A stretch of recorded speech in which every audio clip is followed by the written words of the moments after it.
Hello and welcome back to my channel. So today I'm going to do my story, my experience with Alsana Treatment Center. It was the Alsana Eating Recovery. It was in Birmingham, and I actually had a very bad experience with them, and I just want to talk about it like on the internet, kind of. Originally I wasn't going to talk to anyone about this, but it really did a lot of damage to me, hurt me, like in my recovery process from my eating disorder.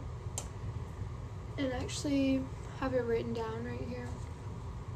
I have to write everything down because I will forget everything, because having an eating disorder, you forget a lot of stuff that happens throughout the year. Like, I barely even remember last year. So, I have to write everything down now. Okay. So, I'm also, I need to put on some moisturizer. But, so, it was a couple of weeks ago, actually. On June 15th, I went to Alsana Treatment Center in Birmingham. And I went in there with literally, I haven't talked to anyone about my problems, about my issues with my eating disorder. I kept everything bottled up and hidden for about 13 years, since I was 8 years old. So it's really hard for me to talk about it, but I'm getting to where I can kind of talk about it now, because I want help, and the way to get help is to talk about things, so, you know. But anyway, so about a week prior to when I went in there, I was talking to my admissions counselor, and she was really nice and polite. Like, she was really nice. She helped me get in there, but she lied to me in the process, saying that my insurance would cover everything, and that, well, it would cover it for 30 days, and that was fine. Like, I needed some help, you know, and that, basically, she was excited for me to be in there, and I was excited. I even told her a bunch of times how I was very determined to get in there.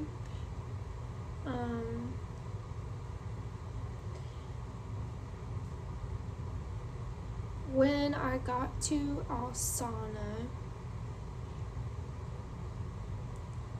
I felt a very weird vibe in there. It was almost like they didn't really care, like they just weren't very organized.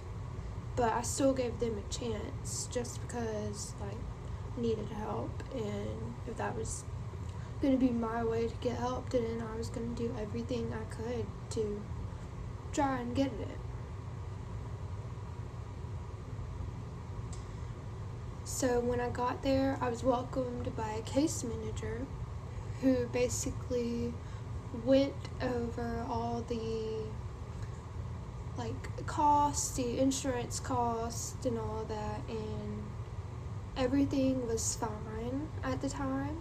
Like, I signed a whole bunch of forms, and then she gave me a tour of the place, and actually it was really nice. Like, the way it was set up, it was really nice. It was kind of like a home. But whenever I was walking around there, I was like with her, I was kind of like just like meeting some of the ED counselors. They just seemed like they were fake. Like, they didn't really want to be there. They didn't really want, like, to help people. They just seemed very fake. I don't know what it was, but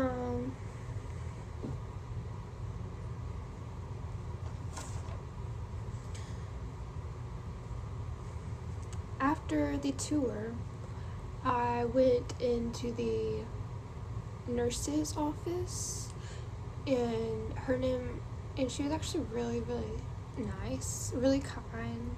The nurse was probably one of my favorite people there, just because you could tell that she cared and that she was trying to understand, like, what you were going through. Like, you could just tell she wanted to be there.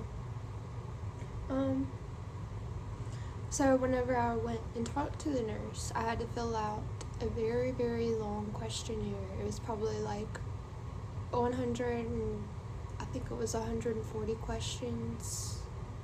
Yeah, it was 140 questions. And she basically was like asking me like about my mental state and about, sorry, there's people walking. Anyway, I'm in front of my window. But the people were like, or she was asking me like questions about my mental health, about the way I felt basically. And so I was honest with her. I told her the most truth that I could. Like, the questions were pretty sensitive. They were very personal questions I had never been asked before. And they kind of made me realize, like, how big problem, that was like my first time ever getting a lot of things off my chest. Like, my first time in 13 years of getting things off my chest. Okay. So when I was done with the questions, she did my blood work, and she did my vitals, my sitting and standing blood pressure, and then she drew my blood. Whenever I got my blood drawn, I actually had a pseudo seizure, and I passed out for about 2 minutes, and I was like I have I have them just about every time I get my blood drawn, but the one that I had in there was the worst one I had ever had. Like, it was very traumatizing, and it was just horrible. I hated it.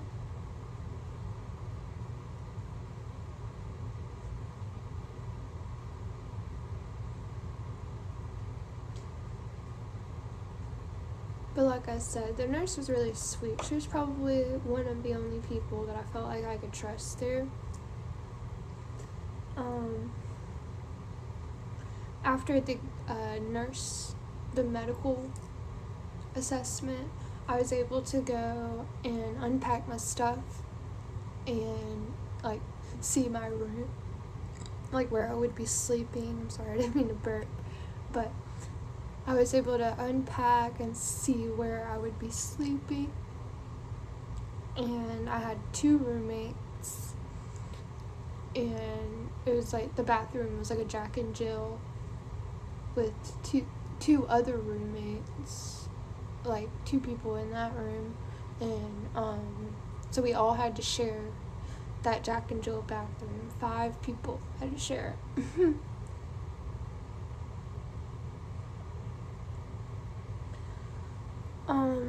After I unpacked and everything, I got to go to group, which is where you just, like, basically just sit and wait for the group meeting, which is where they talk about a bunch of topics, and people share their stories, people share their input, And I remember literally the first thing it was them talking about their eating disorders and their timelines. And it was really triggering for me because I was hearing all kinds of people's stories and I could actually relate to them. Like, it was pretty like, triggering. But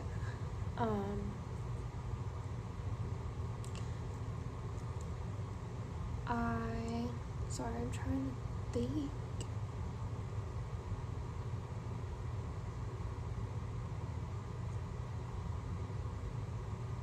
I actually met some really great people there. Like, this isn't even written down in here. I met some really great girls. They were really nice, and so were the guys. They were really nice too. There was only like 2 guys there. And we all had to go by pronouns. It was like she, her, hers, he, him, his. I had never heard of pronouns until I got in there.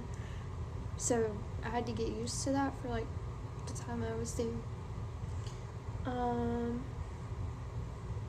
Okay, also the day I got there, I was able to meet with my psychiatrist and my therapist. I mean, not my psychiatrist, my therapist and my dietitian. And I had to fill out another mental health assessment with both of them. I guess it was just so everything could add up. I don't know. But I literally told them the exact same thing I told my nurse. Like, I told them literally everything. And then, yeah.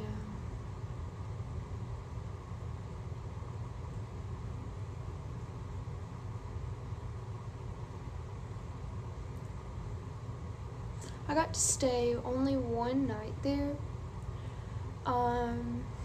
I'll get into the reason in probably in a little bit, but the next morning I woke up so determined. I was ready to knock it out of the water, blow it out of the water, get this show on the road. And I went down to the group room after I was ready for the day, and I sat with some of the other girls.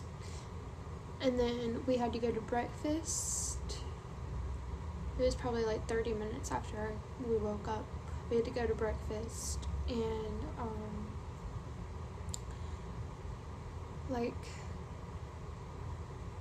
I had to sit with the people that I shared a bathroom with, and then one of the PCPs, which is the people that sit there and watch you eat, basically, and make sure you're eating. And the lady, the one I had at my table, she was nice, kind, but I don't know, she was new. Almost all the people in there were new. They can't get people to stay. The workers, they can't get the workers to stay for longer than probably a couple months. I don't know what it is. It's just weird. That's what I mean whenever I say it was unorganized. But when I was done with my breakfast, I'd only eaten a little bit. And then there was another table in there with this lady, one of the other PCPs, or whatever, dietitian. I don't know what her name, I don't really know what she was. I never got that far. But she was talking to her table, and apparently she said a bunch of triggering things, and the guy at her table got really mad and told her to basically stop talking about it. And then she went off on him and said a bunch of triggering things, more triggering things. And then whenever we all finished our breakfast, she got up and he got up, and they were walking. They weren't even like walking in the same direction or anything. She literally just like turned around and purposely ran into him, and like it was like a body check basically. Like she body checked him, and it was just so bad. And after that he started crying, and he got really upset, and like I can understand why. She was crazy.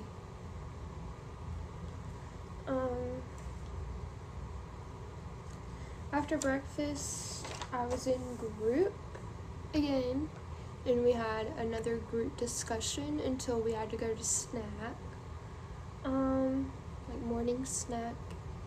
My case manager actually had to pull me out of group, and I thought it was just her asking how my day was going, like how I was enjoying the place, but no, she told me to my face and said, "You're too sick to be here." And then she told me that my insurance did not cover, even though my admissions counselor the whole time was telling us that it would cover it for 30 days. It actually did not cover it at all. And I was very, very devastated because I finally felt like I had found somewhere where I could relate with people, where I could get the help that I finally needed. And then I was too sick to be there, and so they had to send me to a inpatient clinic, which was supposed to be in Denver, Colorado. It was in the acute, Denver acute, but I told them no, because I didn't want to be away from my family. I was already 2 hours away from my family. I didn't want to be 12 hours or however long away from my family, you know. And I also could not afford that. So they ended up having to discharge me after just one day of being there. Honestly, like I said, the place had no organization, so I wasn't as upset at the time. Like, not upset as I was whenever I left. So I went to the hospital by my house, and I got put on a tube for 4 days. The hospital said I wasn't sick enough to be in there for the 2 weeks that was needed to go to residential. So basically, Alsana lied to me, and they gaslighted me. I had never had help before. I finally tried to get help, and they gaslighted me. So literally just think about how I've been feeling the past couple weeks. Like a burden, and like no one really wants to help me. And I just feel like no one is ever going to understand me. I hope that one day I can find the right help. I hope and pray that I can, because I don't want to go through this much longer, and the fact that I'm gonna have to be living with this forever, it scares me. It really does. But yeah, that was my experience with Alsana. I hope I was able to kind of give y'all an insight on the place.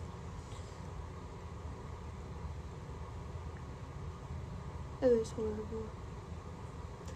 But yeah. Thank y'all for watching my video. It was nice talking.